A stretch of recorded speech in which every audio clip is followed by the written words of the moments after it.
Lady on the front row where I was lecturing on blood pressure all of a sudden started jumping up and down. She says, "That's it!"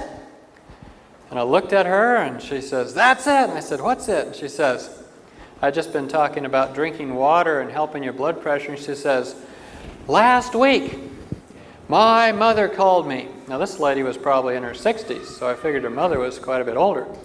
"Last week, my mother called me and she says, 'Oh, Nancy, my blood pressure is 180 over 120. I think I should go to the hospital. What shall I do?'" Nancy says, "Well, Mom, take it easy.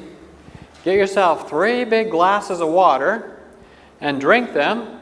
I'll be there in 45 minutes and we'll check your blood pressure again."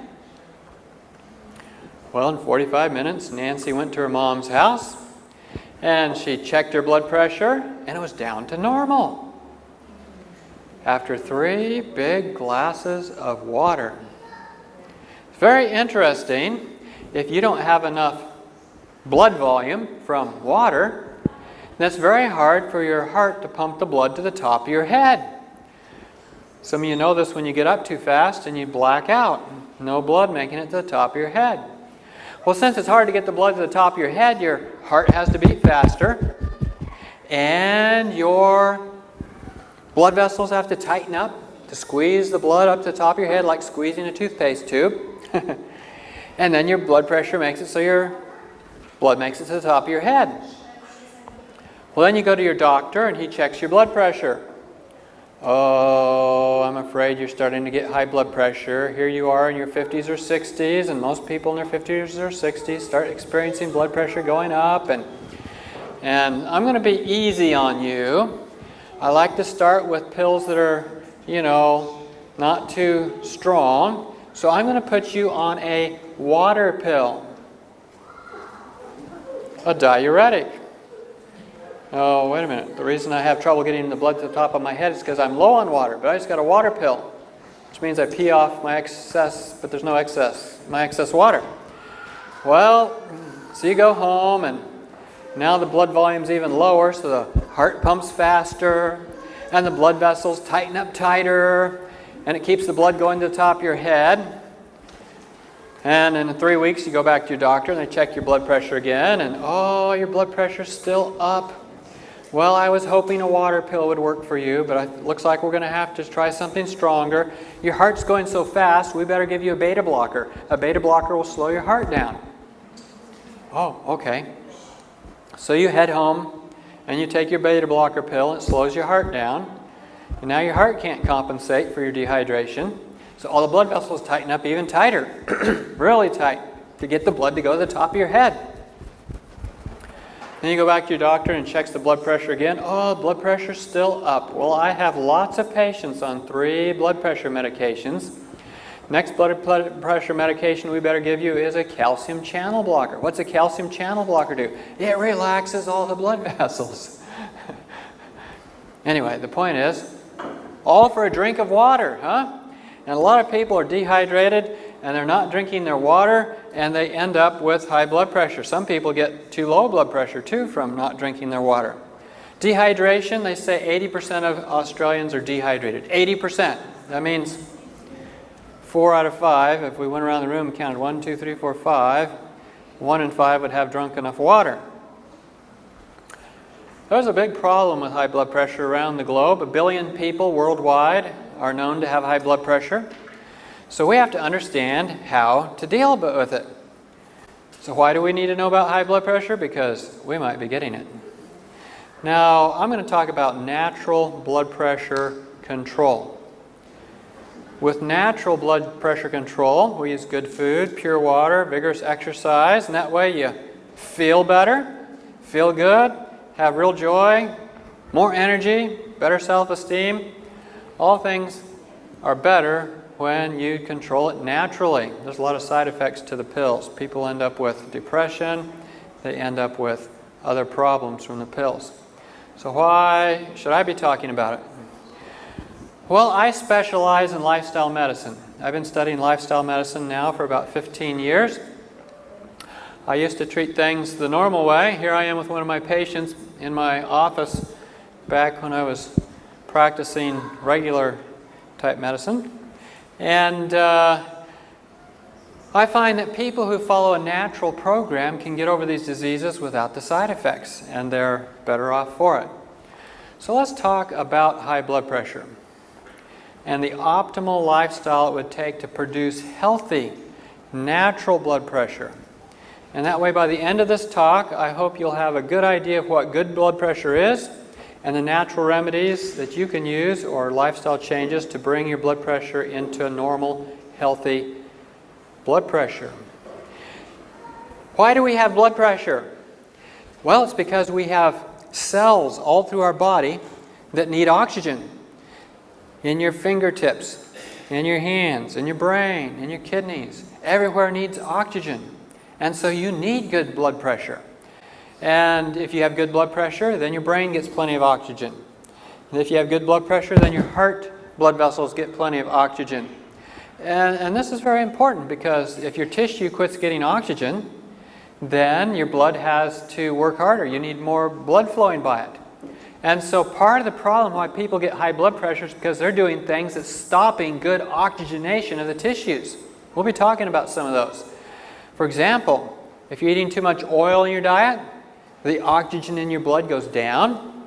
In fact, one study, when people were eating some butter fat, the oxygen in their blood went down by 30%. And it stayed down for like 3 days.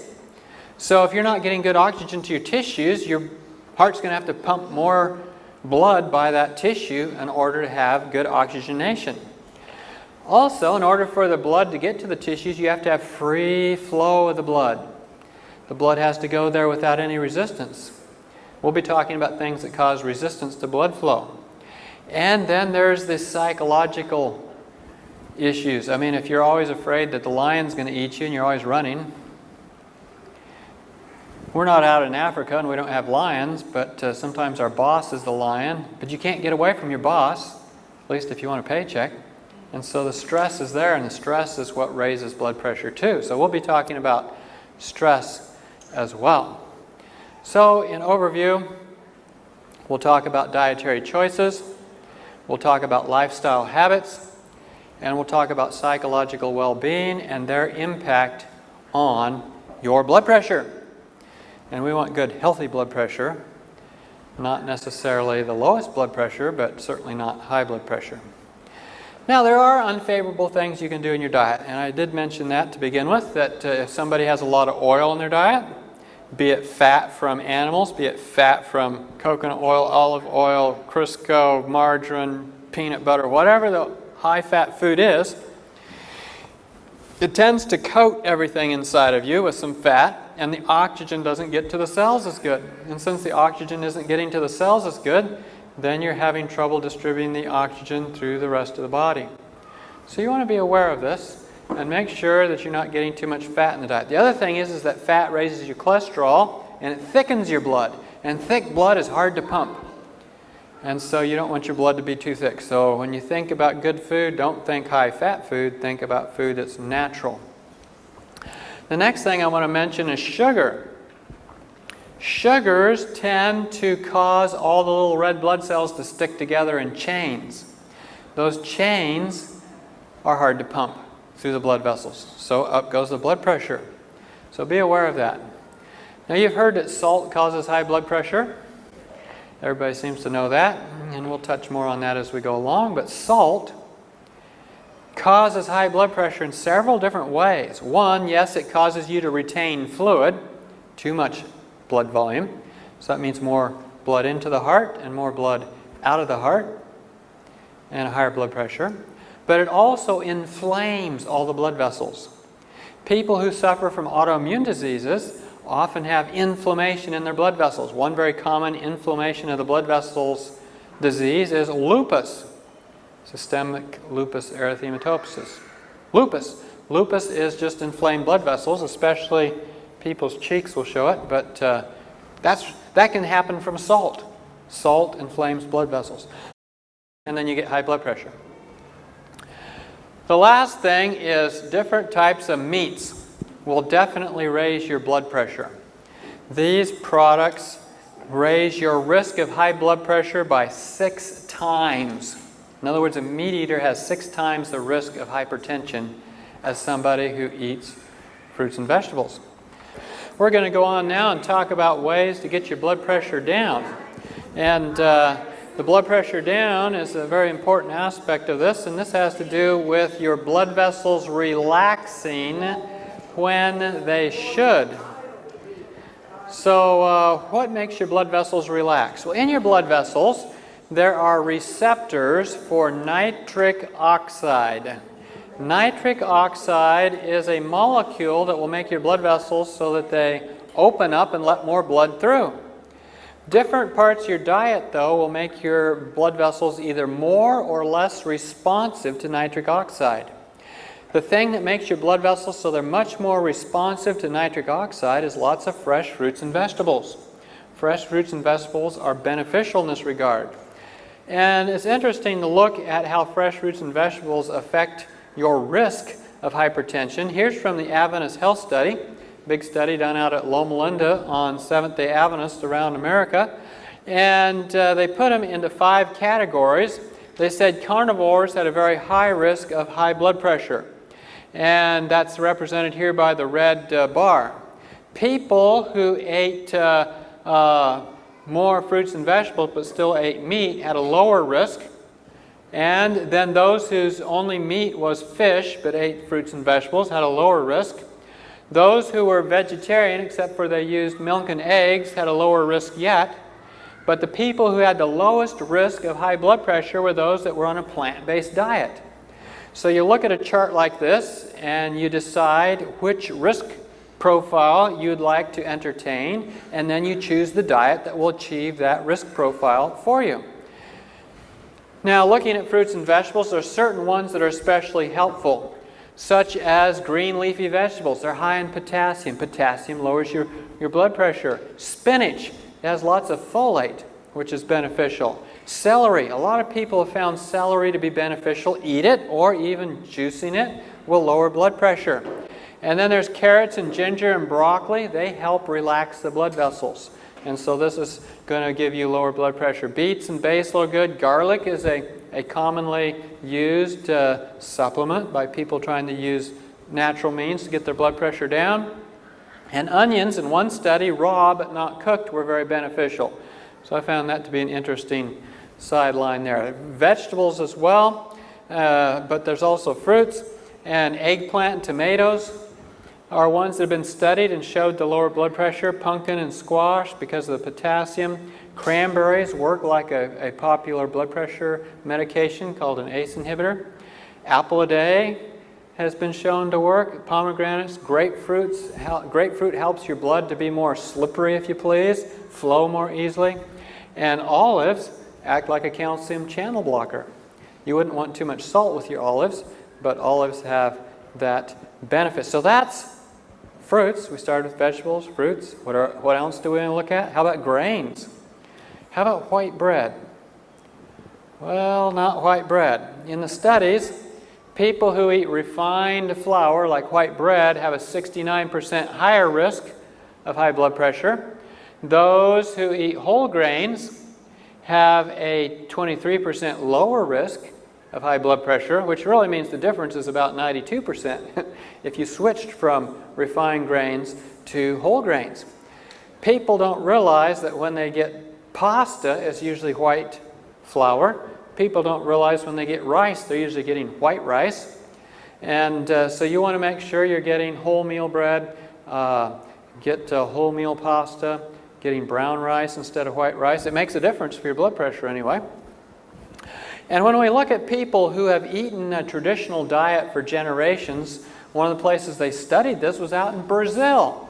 They looked at the people living back in the jungles who never ate Western foods, refined processed foods, and they found that those people never got high blood pressure their whole life. In other words, high blood pressure does not have to happen just because you're getting older.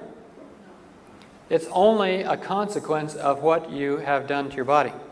And so this is an important aspect. Also, you'll notice that these folks aren't overweight. Obesity definitely impacts your risk of hypertension, because for every extra pound of fat, half a kilo of fat, it takes another 1.6 kilometers of blood vessels to feed that fat.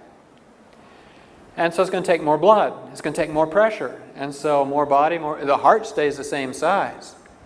So it's going to have to work harder the bigger you get. And so this leads to high blood pressure. I mean, if you gain 25 kilos over your ideal body weight, your risk of hypertension goes up 265%. So we're looking at a big factor here. So you want to eat lots of good food. Eat for strength. Don't fear starvation. Eat good food and enjoy it, and it'll make a difference. Now, there's another thing that will help some people. I had one lady, her blood pressure wouldn't come down. Everything everybody tried, nothing would make her blood pressure. Even the doctors were giving her pills and it wasn't coming down. They started worrying she had some kind of hormonal tumor like in her pancreas or something. They were doing all kinds of scans. Then we put her on a fast. And her blood pressure came down. It's like fasting has a big benefit for breaking a cycle of hypertension. And so in some studies, fasting 1 or 2 days a week was more effective, or at least as effective, as blood pressure pills. And when you do that, it cleans your system out, and it's very beneficial. Another thing that's helpful is eating fresh fruit and vegetables as opposed to cooked. One study looked at this. It was a study at UCLA in Los Angeles, California, big university there. And at that university, they were trying different diets and different programs to get people's blood pressure down just so they could publish papers. But one very interesting study came out where they put people on a fresh fruit and vegetable diet. They achieved 61% fresh fruits and vegetables, which is very good. And yes, their blood pressure came down. And yes, they lost weight, so that was great. But there was some other benefits that the researchers at this secular university had never anticipated.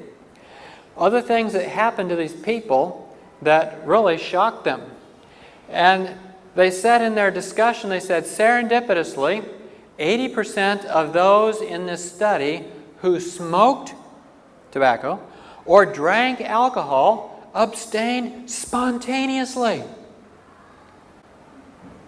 That is a big wow, because you know that Alcoholics Anonymous feels successful if they can get a 15% success rate?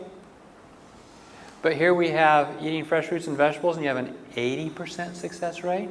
You see, diet makes a difference in more things than just blood pressure. But I thought that was very interesting. So when God made Adam and Eve, He fed them good food. When He fed them good food, it had a lot of other benefits.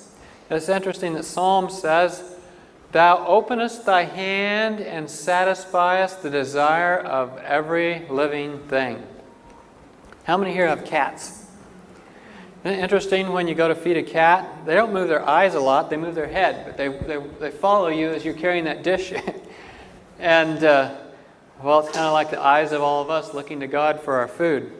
And we are looking for God to feed us. And if we're looking for God to feed us, well, the Bible diet, right? This is from Genesis. "Then God said, I give you every seed-bearing plant on the face of the whole earth, and every tree that has fruit with seed in it. They will be yours for food, and you'll eat Snickers bars." No, wait a minute. Doesn't say that, does it? That's apocryphal.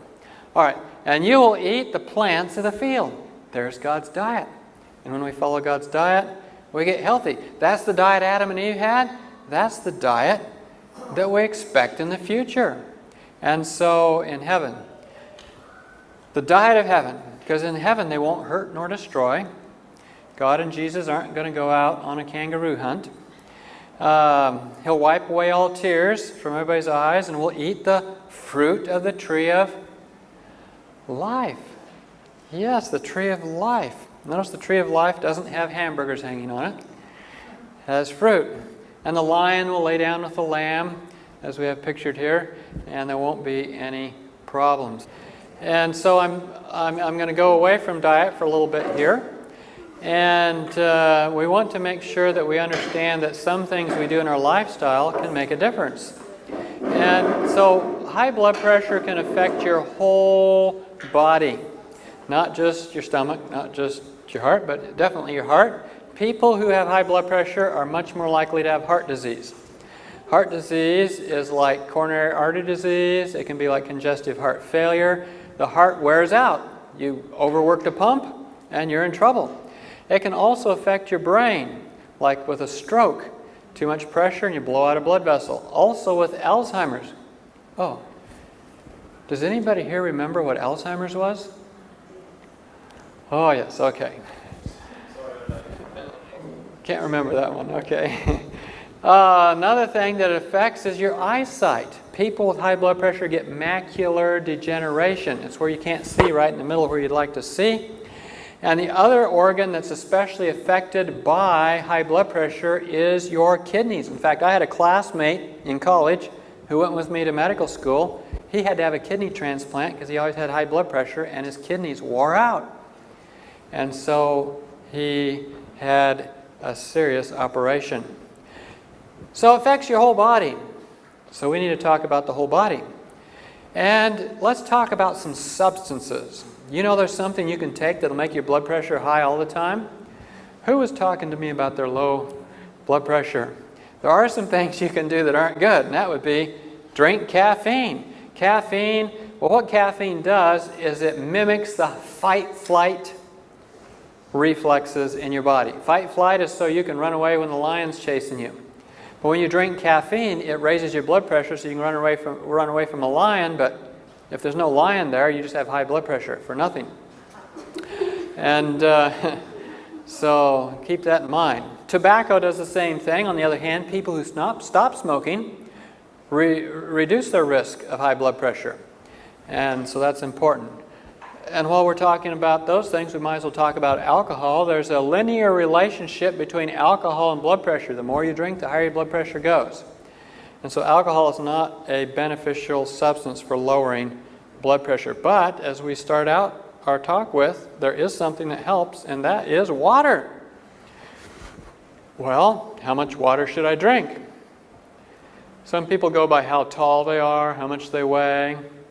You can go by gender. And there's a lot of water. But men, on average, need 3.7 liters per day. Big study out of the U.S. Army looking at men and how much water they needed. Women needed 2.7 liters per day. But that was somewhat dependent upon your activity level and the temperature. So if the temperature outside is 35 degrees and you're very active, you might need 6.5, 7, 8 liters of water a day. The more you're active, the hotter it is, the more water you need. And people who have lived in the desert definitely can testify to that. Now, if you're looking at just lowering your blood pressure through drinking more water, one thing that helps is to add a little lemon. I had a friend who helped me with doing these type of programs in Maine, United States. His mother had high blood pressure. She would be the one calling saying, "Oh, Norman, I need to go to the hospital. My blood pressure is 180 over 120. What do I do?" Well, he started her on drinking lemon water in the morning when she got up. 1 liter of lemon water, and her blood pressure totally went to normal. And so there's a lot of benefits to taking lemon and water for lowering blood pressure. How much lemon? However much you like or can tolerate. But I tend to have people start out with 1 lemon. But if that's too much, go to half a lemon. The more the merrier, probably. The acid in lemon can etch your teeth if you take it too much. So drinking with a straw, or especially brushing your teeth afterwards, is a good thing to do. Now, there are some things you can do in your life when you get up in the morning that help to get your circulation going better. One of those is to take a cool sponge bath. By cool sponge bath, I mean take a face washer or washcloth, dip it in cold water, and scrub yourself from head to toe. It increases your circulation. It wakes up your nerves. It wakes you up. It makes you so you don't feel like you want to go to bed. It's better than coffee for waking you up. And then taking a walk outdoors, because when you walk outdoors, you make your blood vessels relax. Part of the high blood pressure can be from too stiff of blood vessels that don't relax. But you know how if you've been sitting too long and then you go to get up, you're like, oh, I'm stiff. Well, that's where your blood vessels are if you haven't been very active. But if you're very active, it keeps those blood vessels supple and relaxed, and then you have lower blood pressure. And in getting outside and walking, you want to make sure that your arms and legs are as well clothed as the rest of you. Because if your legs are cold, then all the blood will be squeezed from your legs up into the rest of you, and it'll cause congestion at the heart and high blood pressure. By the same token, I had a gentleman who had too low blood pressure, and we discovered that he was wearing thermal underwear year-round. And in the summer, his legs would probably get too much blood in him, and he'd end up with low blood pressure. And it was very interesting to think about that, because that means people with high blood pressure, if they just wore more clothes, would probably get lower blood pressure. Now, that said, walking outdoors and getting exercise and wearing good clothes, the studies show that if people get 10,000 steps in a day, which is about 5 kilometers, then their blood pressure will go down by 10 points. If they do resistance exercises, like this lady's doing, for 20 minutes a day, then they can drop their blood pressure by 10 to 12 points. Exercise makes the blood vessels more supple, makes the heart more efficient, makes everything work better, and you end up with lower blood pressure. Now, people who are inactive are more likely to get high blood pressure because everything gets stiff. So studies have shown that if people get regular exercises that stretch and manipulate their muscles, it helps. Here's what happens. When your muscles aren't being used, they get stiff, the blood vessels get stiffed in them. But if you exercise them, then the muscle gets relaxed and the blood vessels get relaxed in them. More blood then goes to the blood vessels in the muscles. That means there's less blood congesting the heart and causing high blood pressure. And so this is a way of getting your circulation to even out through your body better. Now, what is this lady doing? She's smiling. Smiling. And where is she smiling? Out in the sunlight. Sunlight lowers blood pressure, partly because it raises serotonin, partly because it relaxes blood vessels, but also because it raises your vitamin D. Being low on vitamin D can be associated with high blood pressure, but being sufficient on vitamin D helps lower your blood pressure. What are these folks doing? Sleeping. People who get their sleep at the right time. What's the right time? Going to bed early, like around 9 o'clock, will give you more melatonin. Melatonin lowers your blood pressure. If you're low on melatonin, you probably have high blood pressure. And so people who get their sleep getting, 2 or 3 hours before midnight, it's very helpful, end up with less hypertension. Now these people here are to illustrate clothing. Notice that these two on this side have very tight belts. People who wear anything tight, tight around the chest or tight around the waist or tight around the ankles, anything tight will restrict blood flow, and especially a tight belt.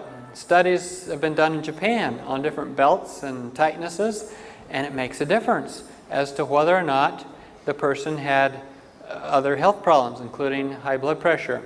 On the other hand, wearing suspenders, like this gentleman, you can get these like at Lowe's and other shops around Australia. They end up hanging your pants from your shoulders instead of from your hips with a belt, and so you'll have better blood pressure. Now, part of having good blood pressure is not only getting the blood out to the extremities or the brain or the kidneys, but getting it back. And if you want the blood to come back into your chest, you don't want too much pressure in your chest from improper breathing. On the other hand, people who breathe good big breaths and they breathe with their diaphragm end up with lower blood pressure because the blood returns back to the heart more easily. All right. This brings us to more of the mind-body connection section that I promised we would be talking about.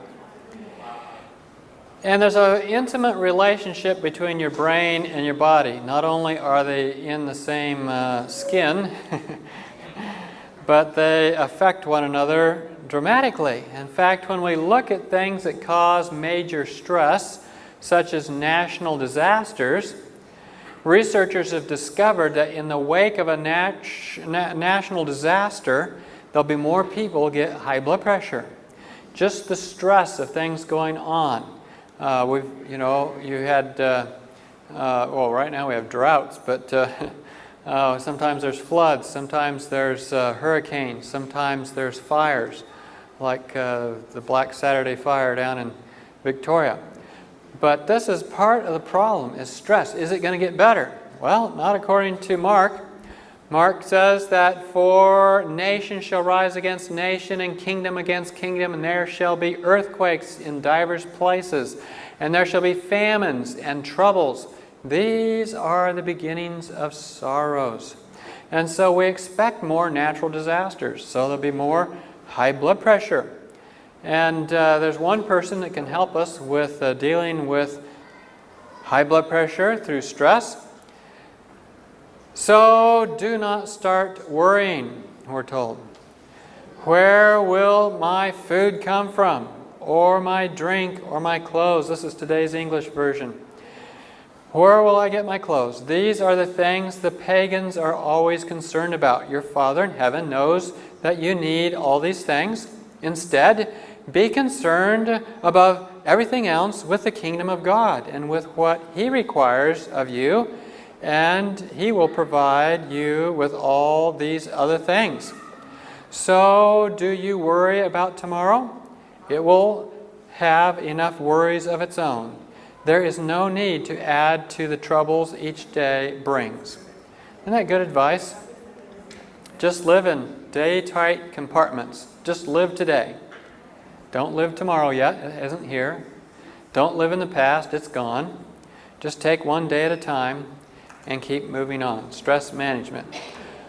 The ultimate stress management. Because somebody else can handle all the troubles for you. Now, there's also something related, and that is a spirit of forgiveness has been shown to lower blood pressure. Famous researcher from Florida Hospital down in Florida, in the United States, did a seminar on forgiveness. He writes a book, Forgive to Live. He discovered that people who came into his seminar with high blood pressure, after his 8-week seminar, went out with low blood pressure. It's the forgiveness factor in hypertension. Forgive one another, even as God for Christ's sake hath forgiven you. And that said, some of the things that we need to forgive, if we don't forgive them, we get resentment and guilt. People who are freed from resentment and guilt have lower blood pressure, according to the studies. And herein do I exercise myself to have always a conscience void of offense toward God and toward man. That will bring more natural blood pressure. A study in Michigan looked at what people believed and how it affected whether or not they would have high blood pressure. They took older people who were having the death of, say, a spouse or some other significant person, and when they had the death of a loved one and they believed that they would have a good afterlife, they were less likely to develop high blood pressure. Well, that reminds me. Interesting text in John says, Marvel not at this, for the hour is coming in the which all that are in their graves shall hear His voice and shall come forth. All right. And where does it go from there? This will be the resurrection. They that have done good unto the resurrection of life. Oh, good low blood pressure.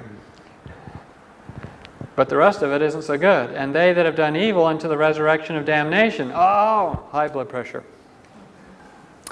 Now let's get back to environmental things and your stress. Did you know if you move to a city, like maybe if you move downtown on Surfer's Paradise, you're going to end up with 23 points higher in your blood pressure?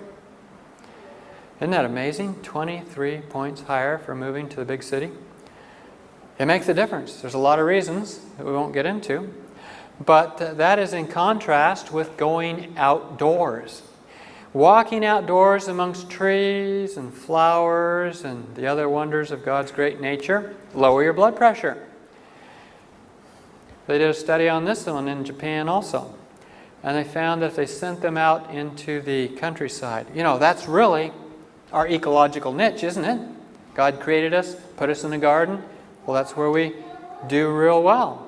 And so man's ecological niche is where he can see God's wonders. And speaking of wonders, and being in the Garden of Eden, anytime you are around beautiful nature scenes that lead you to just sort of sit back and say, ah.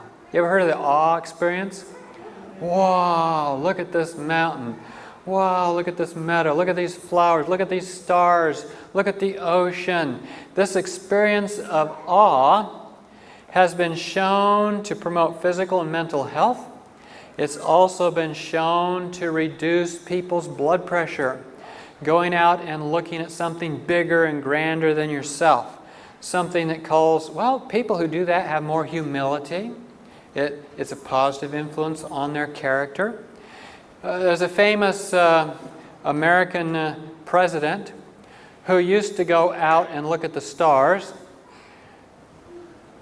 And his attendants would be with him, and he would look at the stars for a while, and then he would make this comment. He says, okay, that's small enough now. And then he'd go back in. In other words, he felt small compared to the stars. And that's a good thing. That's that experience of awe. And people who take time for the experience of awe are found to have healthier blood pressures. Whether it's big things like the sky, mountains, or sea, or whether it's flowers that are intricate and beautiful, or some other beautiful things of nature. All these things, looking at them and appreciating them, the beauties of God's great creation are there for our health and for our appreciation. In contemplating big themes, thinking about what Jesus did on the cross for us and how that saved us from a life of misery. It'll give us more chance for awe in the future, like in heaven. That experience of awe, looking at new big themes, are very important. And we can think about heaven. Eye hath not seen, nor ear heard, neither hath entered into the heart of man the things that God hath prepared for them that love Him. Thinking on the eternal, that should be a big benefit to your blood pressure. What has been your most meaningful experience of awe, and how did it impact your health and well-being? Some of you are all lost in awe, huh? Let's talk about a summary here, letting hypertension go. That's a little different than treating hypertension, isn't it? Treating it means you suppress it. But here we're going to let it go. The reason I say let it go is because if you go treating it, do you remember we did a talk on Alzheimer's? Anyway, when we did our talk on Alzheimer's, remember we talked about if you have high blood pressure, your risk of Alzheimer's goes up. If you treat the high blood pressure with pills, the risk of Alzheimer's goes even higher. Well, you want to get your blood pressure down naturally. When you get it down naturally, you just let it go. How do you let it go? Avoid excess salt, meat, and processed sugar and fat. Eat a delicious whole plant food diet high in fiber, minerals, vitamins, and antioxidants. Make weight control a habit. Avoid the pitfalls of tobacco, caffeine, and alcohol. Keep hydrated with pure vitalizing water. Add a little lemon also.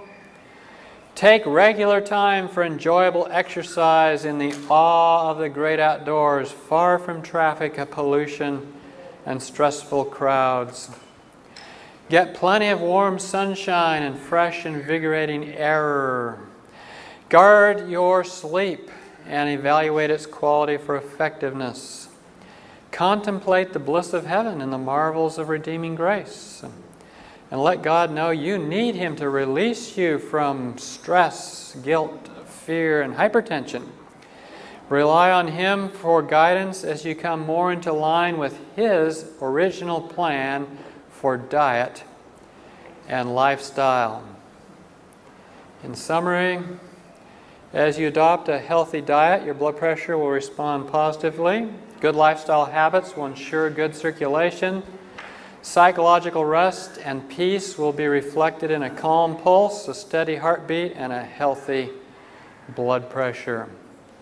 If you want to have a written document of my lecture, you can go to my website, treetophealth.org. treetophealth.org, and you can download the handout for this lecture and read it. treetophealth.org. Okay, time for any questions. Any questions? How about raw meat? That way you get all the parasites and the bacteria, and that'll give you high blood pressure. Definitely. Animal protein. How about fish? Fish definitely will give you high blood pressure. You notice fish wasn't as bad as beef on that one chart there. But your best is to eat lots of fresh fruits and vegetables. That'll help you the most at getting your blood pressure down. Other questions?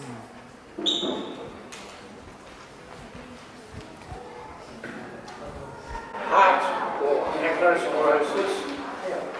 I've been told that not to drink too much water. It's a limit of 1.5 litres for me a day. Because the heart works harder the more water you have to sit with the fluids in the system. Wow. You're telling us to separate things. I shouldn't say any bad things about those people. He says his doctor told him not to drink too much water because he had coronary artery disease. It makes his heart work harder. But from the evidence we've presented here, it'd be quite the opposite, wouldn't it? In fact, you get dehydrated and your heart's going to work harder. So you want to drink more water. It'll help you get rid of plaque too. And definitely I wouldn't follow that advice. Water, the more water you drink, water is actually a diuretic. Sometime I'll have to do a talk on kidneys. There's a whole discussion on kidneys. Yes, Eddie? I'll tell you what, years ago I did have high blood pressure. The doctor said, man, it's going through the roof. So I drove to Sefton. They had a health food shop there. And I told the lady there, and she says, yes, I can get that down pretty quick. She gave me a satchel about this big, by about that high, and it had like, tasted like straw hay with the horses eat. But she said, like, what you do is you boil it and drink it as hot as you can. I went back in a month, and I hardly had any cholesterol left. So I don't know what was in there. It's all herbal stuff, but it just disappeared like that. All right. He says he tried a herbal remedy and it got his blood pressure down. There are a lot of herbs that are good for blood pressure. Garlic is one of them. Hawthorn berry is a very popular one that has been used with good success. There's probably some hawthorn berry in that. Horsetail tea has some benefits. Did I see your hand, Daniel? Yes, I have quite a number of people who also have low blood pressure, and sometimes it's the result of having 3 blood pressure medications or other medications. Does adopting the advice here that was mainly about high blood pressure, but does it also cover, or is there anything else different for low blood pressure? All right. So what about people with low blood pressure or people who are on pills that have low blood pressure? How many here know of the CHIP program? So when we run a CHIP program, at least ones I've been involved in, within 2 weeks we had people coming off their high blood pressure pills, or they're getting lightheaded or other problems. So 2 weeks on a good diet can definitely bring your blood pressure down and make it more normal. But what about those people too low a blood pressure? There's 3 things I recommend for too low a blood pressure. Believe it or not, some treatments work for both, i.e. drinking water. Some people get too low blood pressure from being dehydrated. Some people get too high blood pressure from being dehydrated. But when you drink plenty of water, that can help. The second thing is to get cardiovascular exercise. In other words, get out and do something that gets your heart pumping strong. That way it'll be more efficient. It'll be more likely to acclimatize to changes in your position, like when you change from laying down to standing up. And that'll keep you from getting a blackout. And the third thing that is beneficial is an herbal tea. You get licorice tea. Licorice tea will raise your blood pressure. How does it do it? It dumps potassium. Remember we said potassium lowers your blood pressure? Well, you drink licorice tea, it gets rid of the potassium, and then your blood pressure comes up. In fact, people sometimes drink too much licorice tea that shouldn't be and do get high blood pressure. So there's an herb you can use for low blood pressure. How strong a dose of licorice tea? What's how many times and all that? Well, it probably depends on the person, but I would start with 2 cups a day with a teaspoon of the herb in each cup. Steep it for like 20 minutes. Yes, I've heard about coconut oil. That coconut oil is good for you. Is that the case? What do you think? What about coconut oil? Coconut oil will thicken your blood just like lard and give you high blood pressure. Coconut oil raises your cholesterol just like lard. Coconut oil raises your inflammation in your body just like lard and increases your risk of autoimmune diseases. So treat coconut oil exactly the same as any other fat. Well, treat it like lard. Let's see, did you have your hand up? No. I tell my husband that because I know that the coconut oil is not the best for us. She says she's going to tell her husband that. I don't do marriage counseling. Doctors hate to keep you sick and on blood pressure of the abdomen. So if you go on a natural program and your blood pressure gets too low, you want to get off your blood pressure pills. You have to talk to your doctor, you say. Is that what you, yeah. What oil do you recommend? What oil do I recommend? For the most part, eating processed oils out of bottles is not something Adam would have done in the Garden of Eden. It's not something you're going to do in heaven. It's usually associated with any other problem that you get from refined foods. You've gotten rid of the fiber, you've gotten rid of the vitamins, you've gotten rid of the minerals. All you have is this pure lipid. And so you're much better off sauteing in water, using nuts and seeds for your fats and avocados and things like that. You're much better off not using bottled oils. It'll just thicken your blood, raise your cholesterol, give you macular degeneration, cancer. And I was a bit confused that is it the ones that are fresh, because we use the fresh one, fresh coconut to do all these things. And sometimes we melt it up, we heat it up with the fire to get that oil out and do some other things. And I'm thinking, is it true that we are using the natural coconut or the ones that produced oil? Good question. I like that question. I'll put a little bit of, I'll have you maybe help me with the answer to that. But here's the thing. When you eat the coconut itself, the whole coconut with all the fiber, because it is quite fibrous, then you're getting all the nutrients with it. But when you extract the oil, you've left behind a lot of good things.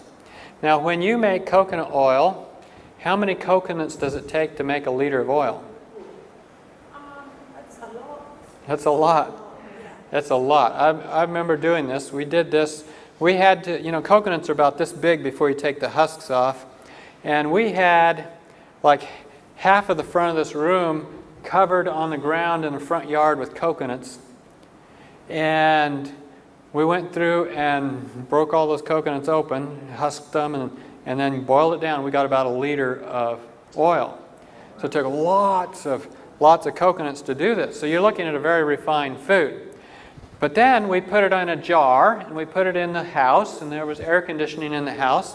That coconut oil never got hard, never turned white. It was a little bit yellow, and we used it in cooking. This was a number of years ago when I was up in the islands. Then I went to the United States, and they're selling coconut oil to the people in the shops, and it's this white, hard stuff. It's like, what's that? Well, then I went to a corn chip factory, and we got some barrels, some 200-liter barrels from the corn chip factory, because we needed the barrels for something. And they were full of white sludge, and it was coconut oil. And I looked on the lid, and it had been hydrogenated. It had tocopherols, that's vitamin E analogs. It had BHA, it had 8 ingredients. I'm thinking, the stuff they're selling on the store shelves looks like the garbage in the 200-liter container, not the stuff we got from making coconut oil naturally. So I think there's a lot of funny business in the coconut oil industry. You know, who knows? Other questions? Yes. If you're a chocoholic, and I have been all my life, and I'm nearly 90. What about chocoholics? My grandmother too was a chocoholic. She died of colon cancer though. Chocolate is the most addictive substance, at least more people crave it than any other addictive substance. In America, it's 40% of women crave chocolate. It has substances in it that mimic or are like marijuana, morphine, cocaine, and of course it does have caffeine, so it comes by its addictiveness honestly. But it's a fermented product, meaning that those chocolate beans didn't come straight from the plant to you. They went through a fermenting process, and therefore it's got aflatoxins and other things. In order to make it palatable, they have to run it through a process of alkali, which destroys a lot of any good nutrients. And then before you'll eat it, they add oil and they add sugar. And a better alternative is carob, which you can eat straight off the tree and it's sweet and it tastes good, or you can get it powdered instead of as a pod. It's sweet. It comes naturally sweet. Chocolate isn't naturally sweet. It's just plain bitter. Well, we're about out of time here. We're past 3. I better let you go home, and I'll let Daniel come up and